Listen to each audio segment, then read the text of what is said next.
한 번 더요. 예수 안에서 축복합니다. 예수 안에서 사랑합니다.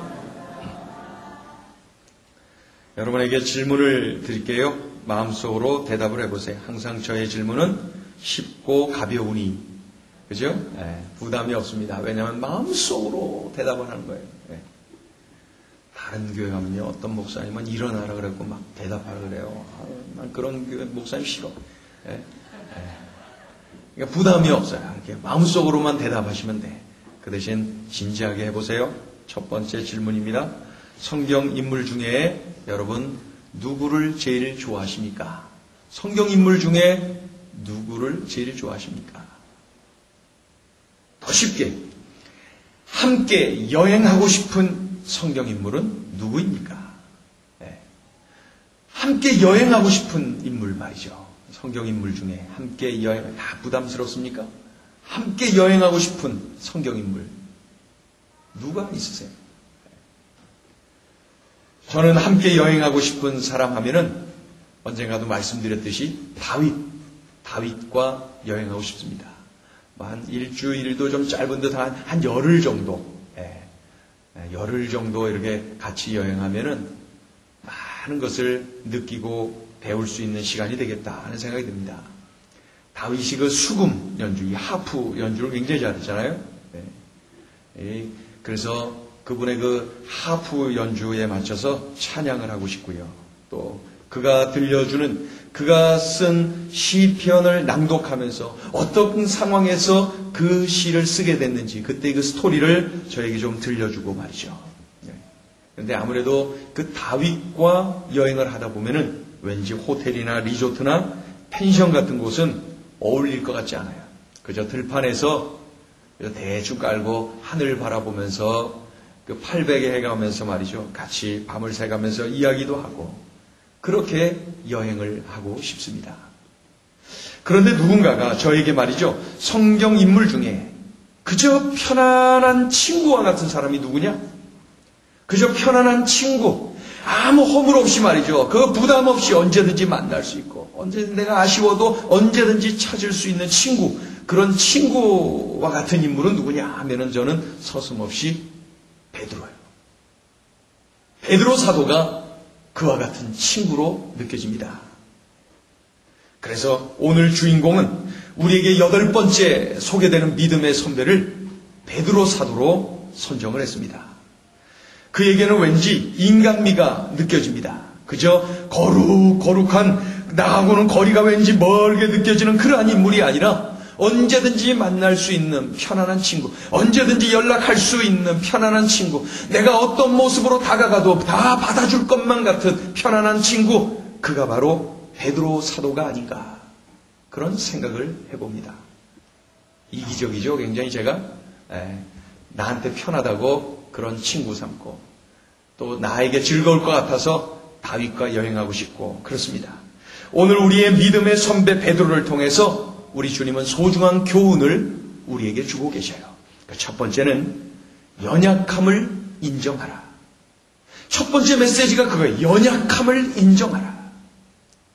베드로를 통해서 우리에게 주시는 메시지는 연약함을 인정하라는 거예요. 여러분, 우리 중에 약점 없는 사람이 있어요? 그저 장점만 풍성하신 분이 이 자리에 계세요? 없어요. 약점 없는 사람 하나도 없어요. 어떤 핸디캡이 없는 사람은 하나도 없어요. 우리 모두는 다 사람들에게 말하기 싫고 감싸고 꺼리는 그러한 약점들이 있어요. 저도 그런 게 많이 있거든요. 우리에게는 다 약점이 있단 말입니다. 자신에게 약점이 있다는 것을 모르는 사람은 그게 약점이 없는 사람은 없어요. 약점을 알고 있다는 것은 그만큼 겸손할 수가 있어요. 그리고 그만큼 주님을 더 의지할 수 있는 환경에 놓이게 되는 것이죠. 그러니 내게 약점이 있다는 것, 그 약점을 알고 있다는 것, 그것은 바로 감사할 일입니다. 베드로가 갈릴리 바다에서 예수님을 만났을 때에 예수님으로 인해서 많은 물고기를 잡았던 그날 말입니다. 베드로는 그 예수님의 신성 앞에 그가 엎드리지 않아요? 그리고 이렇게 고백합니다. 주여 나를 떠나소서 나는 죄인이로소이다. 이렇게 말이죠. 갈릴리에서 말이죠. 이 고백을 달리 표현하면 주님 저는 죄인입니다. 주님 저는 허물이 많습니다. 주님 저는 연약한 자입니다. 의지가 약하고요. 변덕도 많고요. 다듬어질 것이 너무나도 많은 약하디 약한 자가 바로 저입니다. 그날 갈릴리 바닷가에서 엎드려서 자신을 떠나라고 외치면서 주님 앞에 자신의 연약함을 인정했던 베드로 말입니다. 여러분 그거 아세요? 우리 주님은 바로 그렇게 자신의 연약함을 인정하는 사람을 얼마나 좋아하시는지 몰라요. 어떻게 알아요? 어떻게 그렇게 좋아하세요? 그런 사람들을 통해서 막 뒤흔들어 놓고 다듬고 쓰시는 것을 보면은 그렇게 약함을 인정하는 사람을 얼마나 좋아하시는지를 알 수가 있어요. 반대로 말이죠. 예수님이 제일 싫어했던 사람이 누구냐면은 바리새인들이에요. 바리새인들. 왜요? 척해서 거룩한 척, 정직한 척, 그렇죠? 겸손한 척. 이게 바리새인들이 위선과 아주 그냥 그 나쁜 인간의 그 종교의 껍데기만을 뒤집어 쓰고 있는 그 바리새인들을 우리 예수님이 얼마나 싫어하셨는지 몰라요. 위선과 외식의 겉옷을 입고 있었던 그들 바리새인들 예수님이 제일 싫어하셨어요. 그러니 반대로 누구를 좋아하셨어요? 자신의 허물, 자신의 연약함을 인정하는 사람을 우리 주님이 좋아하셨구나. 우리가 분명하게 알 수가 있어요. 그러니 베드로가 예수님을 만난 자리에서 주님 저를 떠나세요. 저는 죄인이에요. 저는 약한 자예요. 허물투성이에요. 저는 변덕도 심하고요. 의지도 약하고요. 저는 정말 약한 자입니다. 자신의 연약함을 고백하는 그 베드로 우리 예수님이 얼마나 좋아하셨을까요? 저는 그 짧은 목회 경험 속에서 제가 느낀 게 있어요. 뭐냐면은 성도님들이 신앙의 연륜과 관계없이 모태신앙, 무슨 신앙, 일찍 오셨던 늦게 오셨던 관계없이 베드로가 가졌던 이 자세를 가지고 있는 분이 은혜를 잘 받아요. 그런 분이 신앙 성장이 빨라요. 그런 분이 정말 그 하나님의 축복도 많이 받는 것을 볼 수가 있어요. 멋지게 변화되는 것을 볼 수가 있어요. 변화돼도 아주 분명하게 변화돼요. 그런데 바리새인적인 이러한 모습이 조금이라도 있으면 그것이 장애물이 돼갖고 도대체 신앙 성장이 이루어지지 않아요. 은혜를 못 받아요. 자라나지를 못해요. 너무나 안타까워요. 그래서 이 연약함을 인정하고 있는 이 베드로를 통해서 우리가 분명히 배워야 될 첫 번째 메시지가 바로 그거라는 거예요. 연약함을 인정하라. 연약함을 인정하라. 연약함을 인정하라. 나는 죄가 많지. 나는 주님의 도우심 없으면 아무것도 못하지. 늘 자신의 연약함을 인정하는 사람이 하나님을 더 의지하고요. 하나님께 더 매달리고요. 늘 겸손하고요. 하나님의 말씀에 몸을 던져서 순종하고요.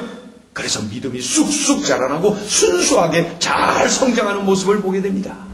우리 주님이 또 그러한 분들을 쓰시기도 잘 쓰시고 말이죠. 언젠가도 제가 지도했던 청년 중에 그 시골에서 경상도 어느 지역에서 올라온 간호사가 있었어요.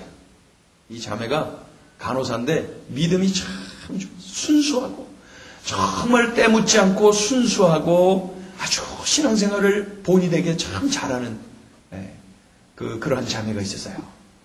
그런데 그 자매가 늘 습관이 된 게 뭐냐면은 그 감사할 일 있으면은 또 고백할 일 있으면 뭐라고 하냐면 다 하나님 은혜입니다. 그래서 특별시가 아니라 특별시 그렇게 발음해요. 맞아요. 은혜를 은혜 이렇게 표현해요. 그 자매가 간호사인데 간호사 3교대 하면서 피곤하거든요. 예? 그런데도 그냥 졸더라도 꼭 교회 와서 졸고 예?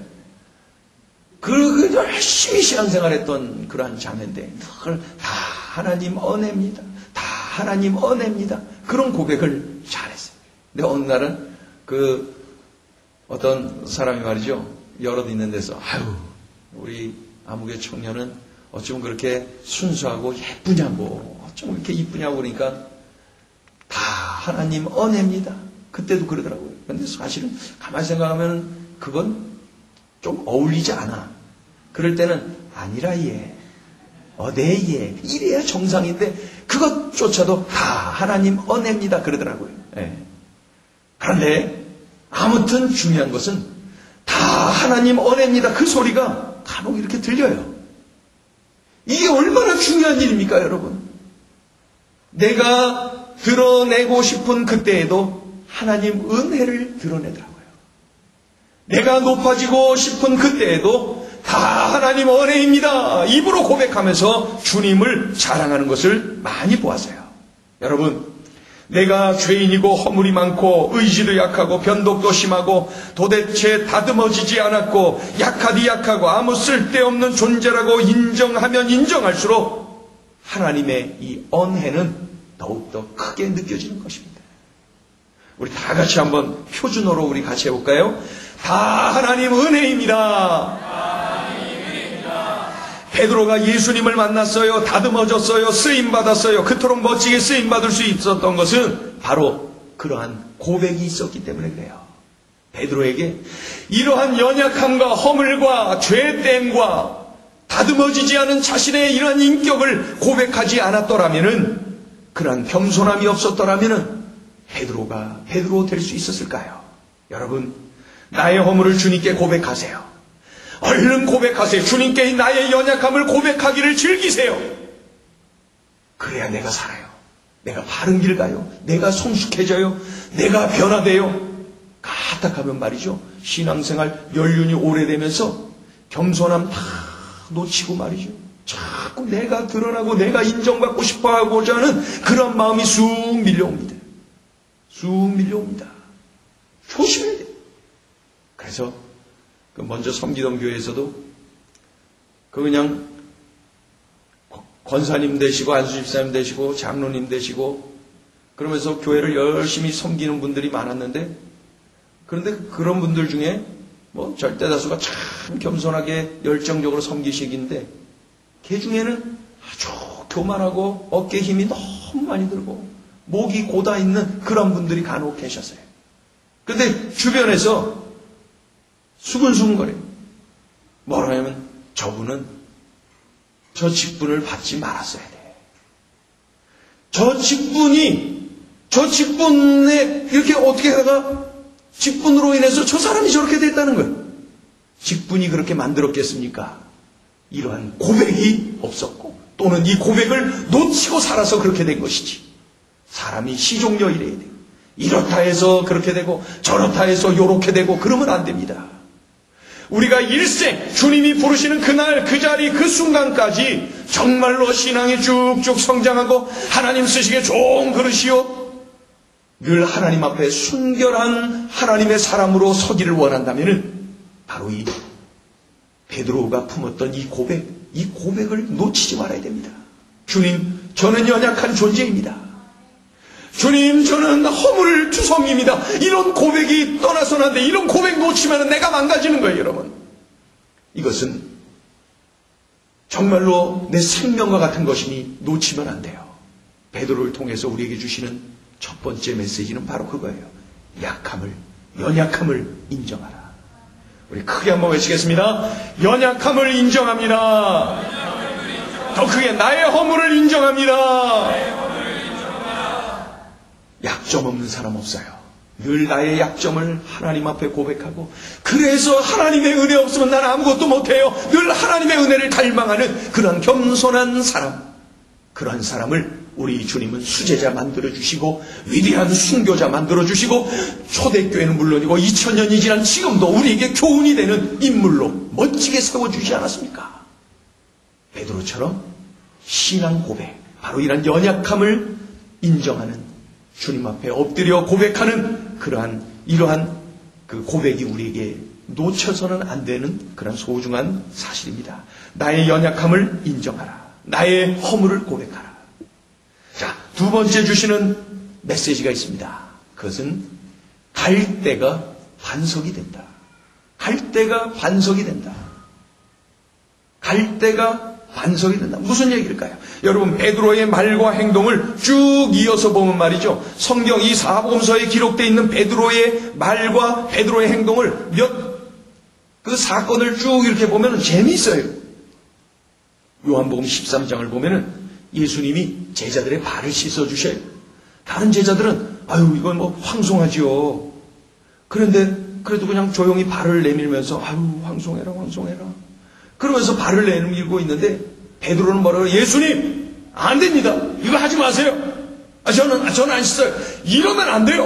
어휴 뭐 있어요. 큰 소리 빵 쳐요. 그러니까 예수님이 씻지 않으면은 내가 너의 발을 씻겨주는 거 거절하면은 너와 내가 아무 상관이 없느니라. 그랬더니 바로 아유 그러면 제 손하고 머리도 좀 씻어주세요. 바로 이렇게 나와요. 좀 사람이 좀 가벼워. 에? 아니 좀 그래. 에? 왠지 사람이 안정감이 없어. 마태복음 14장을 보면은 예수님이 바다 위를 걸으시는 사건이 기록되어 있어요. 제자들이 풍랑을 만났잖아요. 이제는 죽어서 이제 이건 큰일 났어요. 그때 예수님이 물 위를 걸어서 제자들에게 오시죠. 그때 물 위를 걸으시는 예수님을 보고 다른 제자들 모두가 뭐라고 외쳤어요? 유령이다. 그랬는데 유독 베드로만이 예수님을 향해서 뭐라 그래요? 만일 주님이시거든 저를 오라 하소서 제가 가겠나이다. 그랬더니 예수님이 오라! 그랬더니 물로 뛰어들어서 하나 둘 해가면서 예수님께로 물 위를 걸어서 가요. 거기까진 좋은데 그만 의심을 하고 그렇죠? 두려워하고 그래서 물에 빠지고 말아요. 그 다음이 중요해요. 여러분 성경에는 베드로가 물에 빠져서 살려달라고 외쳤다는 기록이 남아있어요. 여러분 어부가 수영 못하는 어부 봤어요? 수십 년간 바다에서 고기 잡던 베드로인데 베드로가 헤엄쳐 배로 오더라 이런 기록이 없고 살려달라고 소리치 뭐 이런 어부가 있대 이거. 에? 왠지 좀 어설퍼. 그렇죠? 별로 동의를 안 하시네. 뭐 이런 어부가 있어요? 예? 바닷가에 살기만 해도 여자 남자 따지지 않고 수영들을 다 잘해요. 바닷가 살면. 그런데 하물며 배 타는 어부가 말이죠. 수십 년간 베테랑 어부 아닙니까? 그런데 헤엄쳤다는 기록은 없고 허부족되면서 살려달라고 소리치는 베드로가 기록이 되어 있더라는 것이죠. 왠지 사람이 덤벙대고 안정감이 없어요. 이게 베드로예요. 베드로. 마태복음 16장을 보면은 가이사랴 빌립보, 이 빌립보 가이사랴 지방에서 있었던 사건이 기록되어 있는데 예수님께서 제자들에게 질문하셨어요. 얘들아, 사람들이 나를 누구라 하느냐? 그랬더니 아주 정확하게 얘기죠. 더러는 엘리야라고 하고요. 또 더러는 뭐 세례 요한이라고도 하고요. 또 어떤 이들은 예레미야라고도 합니다. 아무튼 선지자 중에 하나라고 이야기들을 많이 합니다. 그러면은 너희들은 나를 누구라 하느냐? 그랬더니 다들 가만히 있는데 베드로가 또 앞장서서 말을 하죠. 주는 그리스도시요 살아계신 하나님의 아들이시니다. 그랬더니 우리 예수님이 베드로의 신앙 고백을 들으시고 기뻐하셨어요. 바요나 시모나, 바요나, 요나의 아들 시모나, 네가 복되도다. 너의 그 신앙 고백 위에 내가 교회를 세우리라. 위대한 선포를 우리 주님이 하셨어요. 위대한 신앙 고백 위에 위대한 선포를. 그날 가이사랴 빌립보에서 베드로는 얼마나 기뻤을까요? 그리고 우리 예수님도 얼마나 좋으셨을까요? 너의 신앙 고백에. 그래서 교회는 말이죠, 베드로가 했던 마태복음 16장 16절의 그 고백이 없으면 교회가 아니에요. 주는 그리스도시요 살아계신 하나님의 아들입니다. 너의 그 신앙 고백 위에 교회를 세우리라. 그런데 잠시 후에 우리 예수님이 이런 말씀하셨어요. 인자가 예루살렘으로 올라가서 십자가에 달려 죽게 될 것이다. 그랬더니 또 베드로가 가만히 있냐고요. 예수님, 그 무슨 말씀이세요? 안 돼요. 못 가요. 그런 일이 일어날 수도 없어요. 안 돼요. 그러니까 내가 있든 안 된다 이거죠. 그랬더니 예수님이 뭐라 그러세요? 사탄아, 내 뒤로 물러가라. 베드로 보고 사탄이라 그랬겠어요? 베드로가 사탄이 하는 일, 사탄께 영광 돌리는 그런 소리를 지금 하고 있으니까 사탄아, 내 뒤로 물러가라. 우리 예수님께서 그렇게 외치신 거예요. 금세 칭찬받았던 베드로가 지금 오히려 사탄 소리 들어가면서 야단 맞고 있어요. 온 인류 구속을 위하여서 십자가를 지시는 것이 예수님의 사명인데 사명을 따라가기 위해서 그렇게 가겠다고 하시는 예수님을 가로막고 안 돼요. 이러니 혼쭐을 날 수밖에 없어요. 아직까지 거기는 깨닫지를 못하고 있었던 거예요.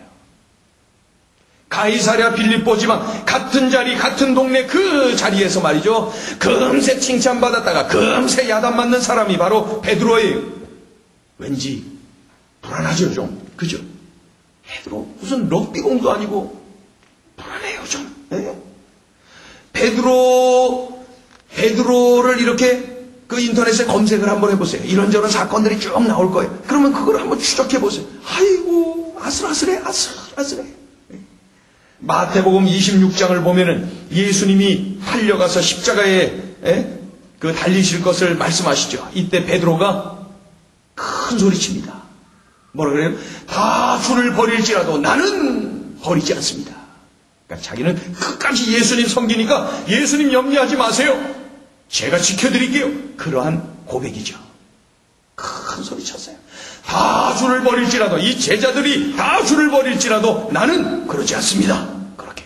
그런데 그 뒤로 조금 있다가 예수님 십자가 지기 위하여 골고다로 올라가는 그때 말이죠. 베드로는 예수님을 부인하면서 그 사람들 앞에서 이렇게 말합니다. 나는 그 사람 모르. 나는 그 사람과 아무 상관없어. 그렇게 말이죠. 다 주를 버릴지라도 나는 버리지 않습니다. 큰 소리 치더니 몇 분 후에 어떻게 벌어졌어요? 나는 그 사람 모르고 나는 그 사람과 아무 상관없어. 이렇게 말한 사람이 바로 베드로예요. 나쁜 베드로예요. 베드로. 그런 그가 부활의 예수님을 만나고 오순절 마가다락방에서 성령 체험을 하고 능력 있게 쓰임받는 모습을 볼 수가 있어요. 여러분, 이러한 과정 속에서 그의 이름이 기억나지 않습니까? 그의 본명은 바요나 시모나, 요나의 아들, 요한의 아들 시모나. 이 시몬이 그의 본명이었어요. 그런데 예수님께서는 시몬이라고 하지 말고 이름을 베드로라고 하셨어요. 너는 이제 베드로라. 여러분, 시몬이라고 하는 이름의 뜻이 뭡니까? 갈대. 약간의 미풍에도 흔들리는 갈대. 큰 소리 치고 실수하고 정말로 자기가 고백했던 것 그대로야. 허물투성이. 이 사람이 갈대 시몬이에요. 그랬던 그가 예수님 만나서 다듬어지고 성령 받아서 강건하여지고 쓰임받는 것 보니까 반석이 됐어요. 반석은 뭐예요? 아무리 태풍이 불어도 흔들림이 없어요. 견고해요. 반석 베드로가 됐어요. 갈대 시몬이 반석 베드로가 되었어요. 어떻게 해요? 우리 예수님을 만났어요. 다듬어졌어요. 성령 받았어요. 이렇게 멋지게 쓰임받은 것을 볼 수가 있어요. 여러분, 제가 감히 베드로 사도를 막 흉봤잖아요. 그죠? 뭐 이런 사람이 있어요. 나쁜 베드로라고 막 그러잖아요. 그거는 말이에요. 시몬을 제가 뭐라 그런 거지 베드로 뭐라 그런 적 없어요. 갈대를 제가 뭐라 그런 거지 반석을 뭐라 그런 적 없어요. 제가 말씀드렸던 것은 다 갈대의 모습들이었어요. 그렇죠? 그래서 우리에게 소망이 있는 것 아닙니까? 야, 이렇게 허물투성이 실수투성이인 시몬도 반석 베드로가 되는구나. 우리 주님이 나도 그렇게 다듬어 주시겠구나. 이 얼마나 소망이 됩니까? 그래서 베드로는 이렇게 실수가 많은 사람이 친구도 많아. 그렇죠? 완벽한 사람 주변에는 친구가 없어. 너무 그렇게 해도 별로야. 허물이 좀 보이고 빈틈도 좀 보이고 그렇죠? 그런 사람 곁에 친구가 많아서 그런지 저도 이 베드로 사도와 친구가 되고 싶어요. 두 번째 주시는 메시지는 바로 갈대 인생도 반석 인생이 될 수 있다. 여러분 은혜가 되십니까? 갈대 시몬이 반석 베드로가 됩니다. 우리 크게 한번 외칠까요? 갈대 시몬이 반석 베드로가 됩니다. 갈대 시몬이 반석 베드로가 됩니다. 갈대 인생이 반석 인생이 됩니다. 갈대 인생이 예수님 만나고 예수님이 다듬어 주시고 성령 받아서 성령의 이끌림 받으니까 바로 이러한 놀라운 변화가 일어나는 것입니다. 좋죠? 베드로 사도를 통해서 주시는 교훈이 참 귀하고 좋죠. 마지막 세 번째 교훈 참 귀합니다. 주님은 치료자이시다. 우리 주님은 치료자이시다. 요즘 TV에도 또 매스컴 여러 곳에 또 사람들 요즘 하나의 그 관심이 있는, 관심이 많은 그런 단어가 이 힐링이라는 거예요. 힐링. 요즘 힐링 캠프 이러면서 그 힐링이라는 말이. 그러면 그만큼 요즘 다들 상처들이 많다는 거예요. 힐링, 치료, 그죠? 회복. 이런 것이 요즘 주된 관심이죠. 힐링. 상처투성이들이 이 땅에들 많이 있는 거예요. 묻지마 사건들이 얼마나 많이 일어나. 그들이 다 상처투성이 발산할 길이 없으니까 말이죠. 그렇게들 막 하는 거죠. 오늘 세 번째 주시는 메시지는 그래서 귀합니다. 주님은 치료자이시다. 베드로는 예수님의 수제자가 되었어요. 그래서 수제자는 예수님이 가는 곳마다 꼭 같이 가요. 거의 동행하는 거예요. 그 수제자예요. 다른 제자들과 백성들에게 영향을 크게 미치는 사람이 수제자 베드로였어요. 그런 수제자 베드로가 어떻게 됐어요? 예수님을 부인합니다. 배신합니다. 예수님이 십자가에 달리시는 때에 예수님의 수제자인 줄로 알아보는 사람들에게 나는 예수를 모른다. 나는 저 사람과 아무 상관없다. 라고 외쳤어요. 예수님을 배신한 것이죠. 예수님이 십자가에 달려 죽으시고 베드로는 죄책감에 시달렸어요. 괴로웠어요. 함께 십자가에 달려 죽지 않은 것이 참으로 후회가 되었고 자신이 그러한 존재였다는 것이 얼마나 실망스러웠겠습니까? 그런 때에 예수님께서 그 죄책감에 눌려있는 베드로가 있는 갈릴리 바다로 부활의 예수님이 찾아오셨어요. 처음 예수님을 만나서 자신이 죄인이에요, 허물투성이에요, 연약한 자예요 고백했던 그 자리, 그곳으로 우리 예수님 부활의 몸으로 찾아오셨어요. 그래서 밤새 그물을 던지느라 고생하고 배고파 지쳐있는 베드로에게 그 생선과 떡을 부어서 준비해 놓으셨잖아요. 그래서 이 베드로가 나왔을 때, 주님의 음성을 듣고 나왔을 때 뭐라 그래요? 이리 와 조반을 먹으라. 나올 때 말이죠. 예레이 이 자식아, 너가 어떻게 큰 소리 치더니 배신하고 예레이 뭐, 어떻게 해도 그럴 수 있느냐. 그렇게 한 말씀 할 만도 한데 말이죠. 그런 말씀 전혀 없어요. 베드로야 이리 와 조반을 먹어라. 생선과 떡을 구워서 준비를 해서 주시죠. 그렇게 말이죠. 그러니 주님 앞에 와갖고 말이죠. 먼저 말을 붙여주시고 또 먼저 필요를 채워주시면서 부활의 몸으로 다가오신 예수님 앞에 이 베드로가 얼마나 감격했을까요? 그때 우리 주님이 베드로에게 이렇게 말씀하십니다.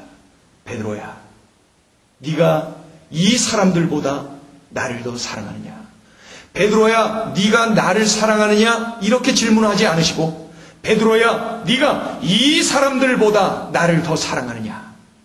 왜 그러셨어요? 다 주를 버릴지라도 나는 버리지 않는다고 큰 소리 쳤는데 이 사람들보다 나를 더 사랑하느냐? 똑같은 패턴으로 질문하셨어요. 여기에 예수님의 오묘하신 그 속 깊으신 예수님을 느끼게 돼요. 힐링 타임이구나. 우리 주님은 힐러, 고치시는 분이구나, 치료자이시구나 하는 것을 알 수가 있어요. 다 주를 버릴지라도 나는 그러면서 큰 소리 쳤는데 이 사람들보다 나를 더 사랑하느냐? 그때 베드로가 대답했어요. 내가 주를 사랑한 줄 주께서 아시나이다. 그렇게 말이죠. 예수님은 요 똑같은 질문을 3번 하십니다. 3번 말이죠. 왜 3번 했어요? 새벽 딱 울기 전에 3번 네가 나를 부인할 것이다 말씀하셔서 3번 부인했는데 3번 부인한 베드로에게 3번 사랑 고백을 하게 만드셔서 치료가 되도록 만들고 계시는 것입니다. 참으로 속 깊으신 진정한 치료자이신 우리 예수님이심을 알 수가 있어요. 이렇게 주님을 만나서 다시 그날 죄책감으로부터 해방되고 가지고 있었던 그 모든 상처, 내가 예수님 따라서 같이 죽지 못한 그로 인한 상처, 이 상처 투성이 그 베드로가 말이죠. 그날 갈릴리 바다 그 해변가에서 완전히 치료가 됐어요. 완전히 치료됐어요. 그 완전 치료되는 과정에서 우리 주님이 이렇게 말씀하셔서 네가 나를 사랑하느냐? 제가 주님을 사랑한 줄 주께서 아시나이다. 그렇다면은 내 양을 먹이라. 내 양을 치라. 내 양을 먹이라. 그러면서 완벽하게 회복시키는 것을 볼 수가 있습니다. 여러분, 그 허물투성이임을 고백했던 그 갈릴리 해변가, 죄인임을 고백했던 그 자리, 우리 주님은 그를 불러주시고 다듬어 주시고 치료해 주시고 말이죠. 오늘 완벽하게 다시 회복시켜 주셔서 네가 진정한 수제자임을 인정해 주시고 세워주신 것을 볼 수가 있습니다. 우리 예수님은 오늘 우리에게도 진정한 치료자로 다가오십니다. 죄로 인해서 이 죄로 인해 영혼이 병들어 있는 나를 치료하여 주셔서 나를 하나님의 자녀로 천국 백성으로 만들어 주신 분이 바로 치료자 예수님이세요. 삶의 환경이 가져다주는 열등감, 우울감, 수많은 상처들로 인해서 짓눌려 있는 나를 치료하여서 하늘의 기쁨을 누리게 만드시는 진정한 치료자, 그분이 바로 예수 그리스도 나의 주님이십니다. 그러니 우리도 베드로처럼 치료받아야 됩니다. 우리 주님의 터치가 필요하지 않은 분 누가 있겠습니까? 여러분, 치료받으세요. 나는 자꾸 사람들과의 관계에서 어려움이 있습니까? 그렇다면 내가 치료받아야 됩니다. 치료받아야 됩니다. 내가 주님을 섬기는 데 있어서 여러 가지 어려움들이 있습니까? 그로 인한 고통이 있습니까? 그렇다면 치료를 주님께 구하세요. 주님, 저를 좀 치료해 주세요. 저를 만져주세요. 저를 회복시켜 주세요. 저를 일으켜 세워주세요. 갈대를 반석으로 새롭게 일으켜 세워준 것처럼 말입니다. 주님은 나의 치료자.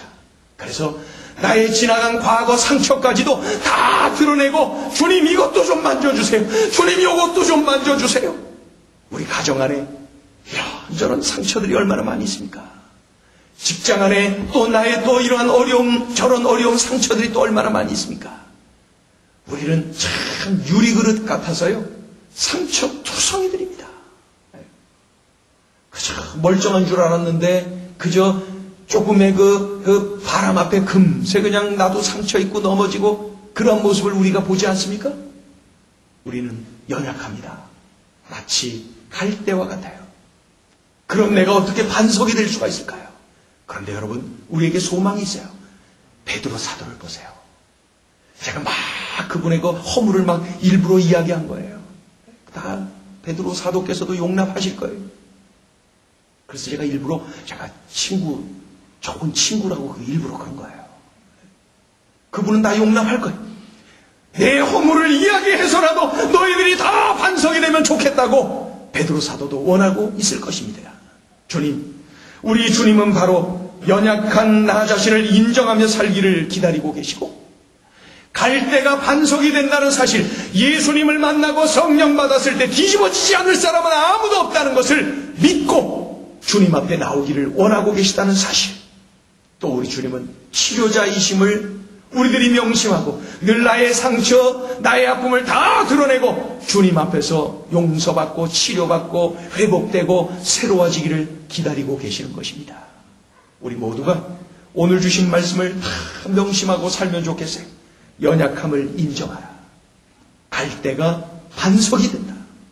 그리고 예수님은 치료자이시다. 우리 저를 한번 따라해 보실래요? 연약함을 인정하라. 갈대가 반석이 된다. 주님은 치료자이시다. 기도하겠습니다.